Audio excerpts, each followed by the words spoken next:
when you can't get out of bed or when you wake up in the morning and the only thing that you can feel is pain, it is very hard to stay positive. My name is Geraldine. I'm a mom of 2 little children. For a long time, I've been involved with drama and education. Now I'm an experiential educator. Hi, I'm Alan. I'm the dad of the same 2 little children. I'm also an educator. I teach pre-C level kids. Yeah.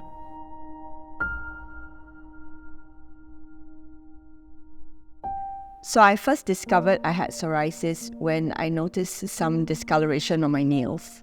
And that was, I think, about age 19. At first, it looked like just a fungal infection. And then later, it spread to all my nails and my toenails as well. And then at the same time, I saw that the skin had begun to flake, as psoriasis does. And that was the beginning of realizing that I have a skin condition. At first, all these different skin conditions and the nail condition looked like different problems, but it wasn't until I had joint pain and went to see a GP who put all these together and suggested that it was psoriasis, and not just psoriasis, but psoriatic arthritis.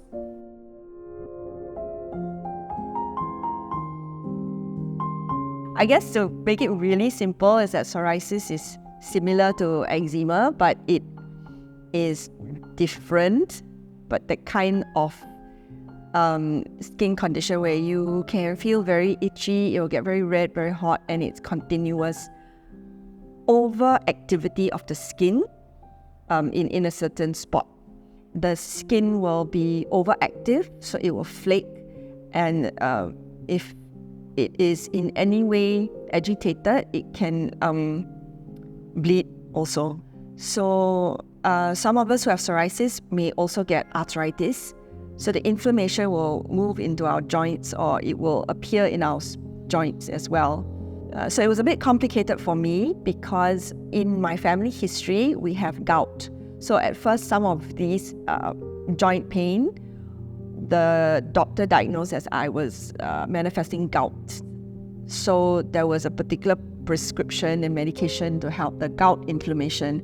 And so it's not really addressing the psoriasis. But all these fall under the autoimmune disease category, I believe. Yeah, that's what I understand.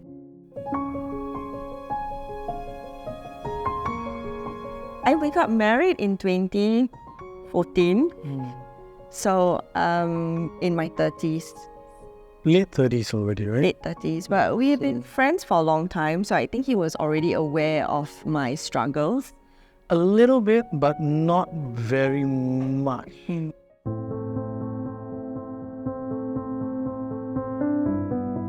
When I first found out, I was quite young, and it is quite unsightly.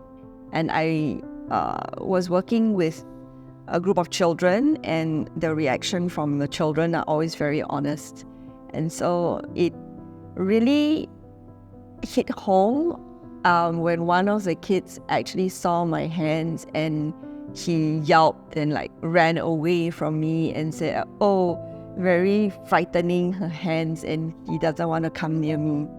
So that day onwards, I started painting my nails. I guess fortunately I'm a girl, so painting my nails became a good way of covering up the damage that it had on my fingers without anyone really noticing. And so it has become a weekly, or every 10 days, I have to get my nails done so that when the paint starts to chip, and then I have to cover it. Soon came gelish finger paint, that lasts longer, but it was very painful because you have to use chemicals to wash off and so on. So it's something that I couldn't use. Until today, I continue to see my manicurist for every 10 days. to cover. So it's a big commitment, and don't ask me about the financial commitment to that. But it's been since I was 19, 20, I haven't been a day without nail polish, I think. Yeah, so that's one of the things I have to keep up. But I would say that that's one of the easiest things to manage. The hardest thing to manage is the joint pain, because that is very much like rheumatoid arthritis. It's the whole body. So when you can't get out of bed, or when you wake up in the morning and the only thing that you can feel is pain, it is very hard to stay positive or to get up to go to work. At that time, I was working as a full-time performer, stage performer. So our physicality is very important. We have to move a lot. And I was working in a space where they did a little bit of movement theatre as well as experimental theatre. So it was important to have agility and to be able to move and to be creative with the body and voice. And when the arthritis really started to set in, this became something I could not do. And it also means that we have to deal with fatigue. And young people are always accused of being lazy. So when you say you're tired at about 20, 21, it's not usually really fully understood or accepted. Especially at that time, I couldn't name the problem.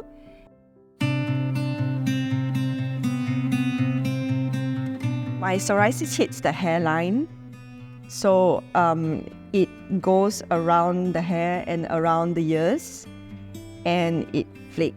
So you need to have a hairstyle that can cover the hairline. Like I have a fringe now, and I try to ensure that the back of my ears are covered. So having longer hair is better, or a bob where it covers. So as much as I would like to have shorter hair or tie back my hair, that would expose all the red spots. I think it being red is one thing, but it flakes. So people will have said to me like, oh, you have dandruff. You know, that can be managed, you know. So how often do you wash your hair? Is it because you have an oily scalp?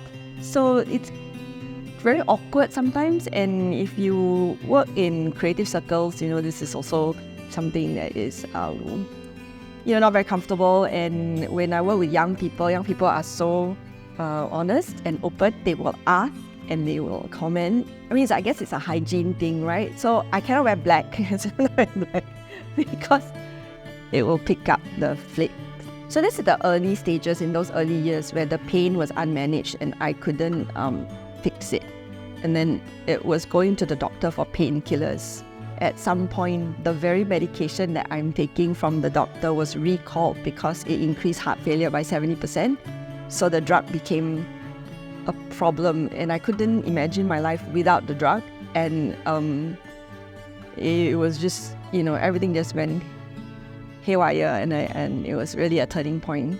After that wake-up call, I've immediately turned to TCM, to traditional Chinese medicine. Unfortunately, I cannot speak Mandarin, and it was a challenge to find an English-speaking TCM doctor.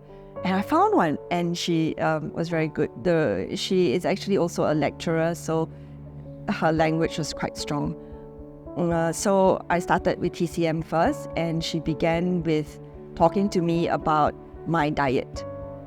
Apart from giving me tonics and medication, which is hard to take. So the initial period of taking the herbs were very mysterious. I don't know what I was taking. I was just listening to the instructions and so on. So it was very painful. And I felt very miserable. I felt like, wow, my life is very hard because I have to come home and boil this tonic, which smells terrible, and drink the bitter drink. And then after that, report back to the doctor the reactions. But what I remember most is that it was kind of like a gout diagnosis. And so you had been told not to eat red meat. And so then you ate a lot of chicken, right? Okay, so this is the fish. Yeah. funny part that Right. I was told not to eat red meat, so I was eating a lot of chicken. But when I met the TCM doctor, the first thing she said is stop eating chicken. That it's causing inflammation. And to prove it, she made me go on a fast. And I started by eating porridge, only like plain white rice for a week. And then she added chicken, and immediately the inflammation went up and I had pain that I didn't have. So after fasting, not eating anything, actually the pain reduced. And the redness and the itchiness and all the inflammation reduced during the fast. She was also giving me something to drink at the same time. So it was quite exciting. And then when she said, don't eat chicken anymore, I went on a new diet. And the diet was quite restrictive. There was a lot of things I couldn't eat, especially chicken. And for a Singaporean not to eat chicken is very hard. There's chicken rice everywhere, every day. And for people to ask you why you don't eat chicken, it's a very long explanation. But it started to reduce the inflammation with the joint pain. And so that began my whole no eating chicken. I think this happened in 2000, about year 2000. So I think I was about 25, 26 about that time, 25 years old. And I'm 46, so I haven't eaten chicken for the last 30 years. I don't know the real science behind it because I couldn't really understand her when she launches into Chinese explanations. So after a while, I felt okay, and I felt like, okay, I understood inflammation and how food can affect inflammation. And there was some material online. I started to read up online a lot, but it was a lot of studying because I have to really look at a lot of different articles and write-ups and websites. And some, they're just trying to sell you a product, so I cannot fully trust the information. So then I went to an Ayurvedic doctor because they speak English and everything is in alphabet. So when I look at the label on the drug that they give me or the tonics that they give me, I can identify the name of the herbs. And so that gave me more control again to search on the internet for what I am taking and what I'm consuming and what is the concoction, what is the potions that they give me, because they're just black potions. They're just labeled with these Chinese text, right? But when I went to the Ayurvedic doctor, at least it is in English and I could figure it out. And this time the approach from this doctor was to tell me to add on certain things which would enhance my immunity system or to bring my body back into more balance. Together at that time, she recommended massage also. Then I also took up yoga. And my journey with yoga was very interesting. I opted for a yoga therapist because that means that we're not going to do very high impact or strenuous, right? Strenuous yoga. It was more of helping to heal, yes, and to connect the body and spirit and mind sort of thing. She was very gentle. So I imagine that my hands, every joint is painful at that time. You can't do a lot of the yoga positions, the traditional yoga positions, so she had to modify. And slowly, with her patience and her modification, I was taking one-on-one classes. One-on-one sessions helped me to adjust, and slowly she built up the muscle. One of the things I realized is salt plays a big part in my food, that it does create some inflammation. And fish sauce and oyster sauce and MSG, sometimes soy sauce. So this impacts the kind of food that I can take. So going out to any kind of Chinese restaurant or just eating at the coffee shop might be a challenge at times. So I learned how to cook my own meals and carry them out with me to work and so on. So I was eating my own food for some time. I think the greatest challenge is going out on dates or like going out on social events with friends and family that I don't want to dictate where we are going, so I have to go along, and I guess they can attest to the challenge of that. It was hard for me initially actually to accept that food can cause this kind of pain. I think the biggest challenge that we have right now is Sherry doesn't want other people in the family to be affected by her dietary needs, right? She wants the family to be able to enjoy that, and especially when we had kids, right? We want to introduce them to all kinds of different food and enjoy all kinds of different food, and to be able to go out and eat. So it becomes a kind of tension about how she wants to be with us, but she also has to look out for herself at the same time. And I can see that that's something she struggles with a lot, really, because she doesn't want her children to grow up eating tasteless food, right? And worse still, if they don't really want to eat. Oh, that's a huge problem for her as a mom, right? So, there you go.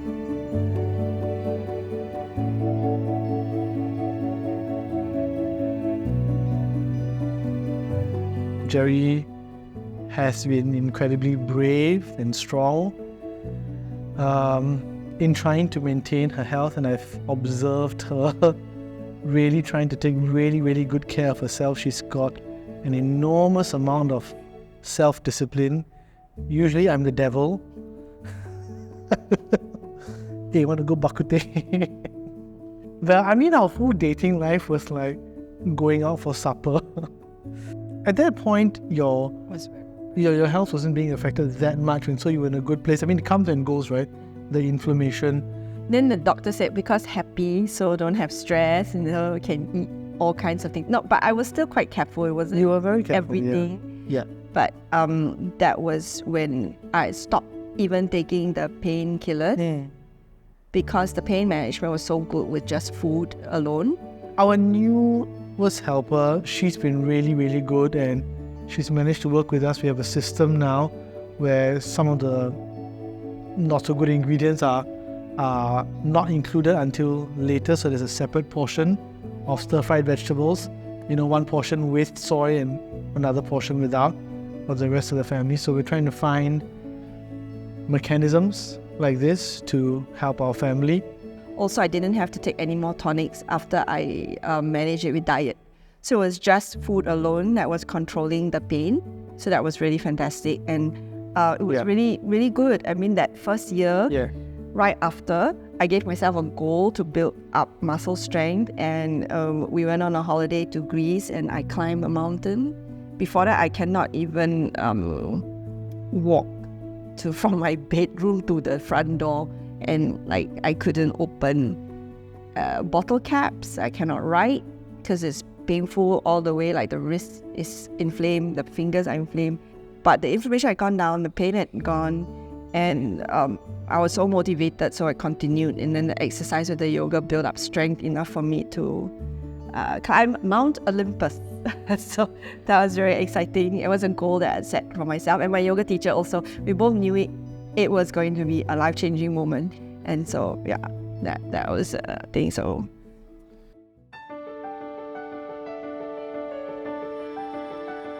I also turned to counseling. I was going through some therapy at that time to better improve my mental health. And I think that helped me sort out my stresses. So when I was not focusing on my emotional turmoil, I was able to focus on my health also, or give it its appropriate attention. Because I think before that, it was a lot of work and then relationship problems, and I just totally neglected my health, which ended up making it so bad. I think when we are living a life where we are seen and we are heard and we can be who we are, it is a healthy place. And I feel like in this relationship, I am happy and relaxed. And I guess a good partner is always supportive at work or even in family life. For me, he's a good husband, a good father. And we try our best to keep our communications lines open all the time. So in that sense, the stress level in my life has gone down, and it's a very peaceful life, peaceful relationship, and I think that doesn't aggravate my skin and doesn't cause inflammation. Him just being him and our relationship being a very equal relationship and one with a lot of laughter, it has been the best medicine, I think, for me. She's giving me a lot of credit. She's being very generous. Most of the time, I do not know how much pain she's in. And I feel bad, like, after the fact, when I discovered that, well, actually it was very painful and I didn't really notice and I didn't help her with like carrying a bag, or like I got annoyed with her for something and like, why can't you just go and get it? And like, you know, it's very inspiring actually. If I have the flu, Yes. I will give myself 5 days of MC from the children, run to my mother's house, I shall go and sleep there. But she wouldn't, you know. And even though she's in pain, she will get up and attend to the children and all of that before she attends to herself. I don't think I would be as strong or as brave as she is. Even though she's in pain, she would make sure that the kids are looked after and that they are doing okay first before she takes a break. Yeah, she is very, very strong, I feel. I think when the pain is there, there is no question that I need his support. If he wasn't as helpful as he is, I would have not considered having children. Because I knew that I would have to be very hands-on, and you know, one of the things that made me think twice about having kids is that I wouldn't be able to tie shoelace and I wouldn't be able to button clothes. But because he was so helpful and hands-on and he's very good at helping me carry things, I think the damage to my joints has definitely been managed because of the help. I think weight bearing is very important, and so we avoid me doing any kind of heavy weight bearing. So that's really been very useful and helpful. Yeah.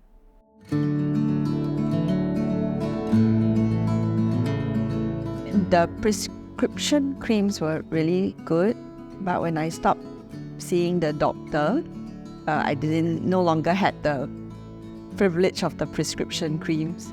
So I had to try and look for something off the shelf, and I can't find them here in Singapore. So that's always been a challenge. But just actually a few days ago, someone I'm working with suddenly said to me, "Hey, look at this cream. It works on me. I think we have the same condition and it's great. So try it." I tried it a little bit on a small portion, and it's fantastic. The flaking has reduced. Like the redness has gone down. And the next time that he saw me, which is like 2 days later, he's like, "Wow, it's really working. You should have taken a before and after picture." And I didn't take a before and after picture. This yellow tube with Chinese words on it, I can't even tell you the name. And I tried to match it on Lazada, and I think I found it. But I wish I knew more about it. But if anybody knows, like you know, or anybody knows a better cream, an official cream, I would be very happy to try it, because that's been a struggle. It can really help if we tune into our body and try to observe it as the disease progresses. Being in tune with my body has helped me to understand what triggers the inflammation, what triggers the skin, what triggers the joint pain. I still would go back to my specialist when things get very acute, like when the pain is very bad, and to do my blood tests so that I do have a very clear picture of what's happening. And then don't give up and try to do what makes you happy, because that will affect your health. What Jerry said earlier about paying attention to your body is something that she has cultivated so well in her own life. It's something I admire a lot about her, that she wants to investigate and find out what's causing the problem or triggering it and trying to resolve it. what have I learned, or I'm trying to learn better, is to take her seriously when she tells me about a problem. And what I mean is, because it's a difficult thing to talk about, even the slightest hint is actually her telling me something quite serious, whereas I'm more likely to dismiss it, right, as nothing so important. The other thing that I'm trying to do is to listen more carefully and pay more attention carefully. First, I don't know whether I should intervene and help or not, right, or whether she wants to do it herself, because she is a very independent woman and she likes to do things herself, and she doesn't like things being done for her also. So that's what I'm trying to do, to be more attentive. Yeah, I think to that point, if we need help, I think we should really just ask. It's difficult. It's difficult for me. So sometimes I'll say, hey, can you help me? And then he's like, okay, later. And then I have to wait. But if it's urgent, I have to say, my hand cannot do it, it's painful. Then he will, okay, this is like serious. But it makes me like, sorry about that, but it makes me frustrated when I have to say it's painful and I really can't. You know, that kind of weakness is not something I want to say all the time. But when it happens, I think I've learned to really ask for help, because I think that's better than being brave and false bravado about it, or like, I think anybody who needs help should ask, right? So I have a little practice. It's called Tea with Jerry. So this practice is to encourage anyone to find their divine purpose, or like their true gifts and talents, to return to their natural self.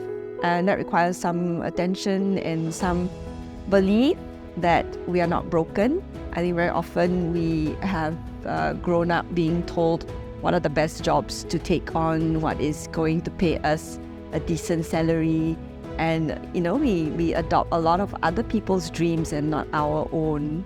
And so actually this practice is about helping people find their true genius, their inner genius, and to develop what I call your sixth sense, or your intuition. We actually really know a lot more than we think we know. If we just focus on knowledge alone, that's not enough. I think our intuition can guide us. I think my life's journey with this disease, and also with the work that I do find that when we break down everything and we come into our core, we can really live very meaningful lives, very healthy lives, and very comfortable, stress-free lives if we tune in more to our intuition. It's become just part of who I am, and I do recognize it. Though it is an inherited disease, it's genetic, I was born with it was always there. Certain choices I made in life have triggered it. Like, it really first started because I picked up smoking.